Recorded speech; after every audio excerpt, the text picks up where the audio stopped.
வெரோனிகாங்கிற பெண் என்ன தொட்ட சமயம் என்ன நடந்தது? அவ குணமடைஞ்சிட்டா. எப்படி? உங்க ஆடையோட ஓரத்தை தொட்டதுனால இல்ல. மகளே, உன் விசுவாசம் உன்னை ரச்சித்தது. நீ சமாதானத்தோட போன்னு நீங்க சொன்னீங்க. உன்னோடது என்ன?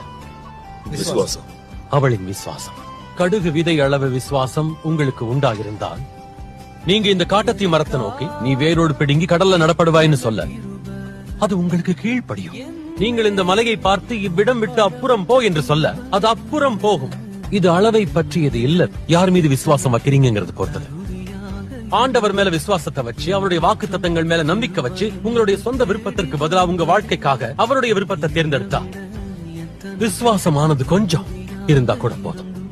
கொஞ்ச நேரம் கழிச்சு உங்ககிட்ட பேச ரத்தப்போக்கு பெண்ணோட விசுவாசத்தை அவர் சொன்னதை நான் சோதிச்சு பார்க்கதான். ஏற்கனவே எனக்கு தெரியும் சகோதரரே.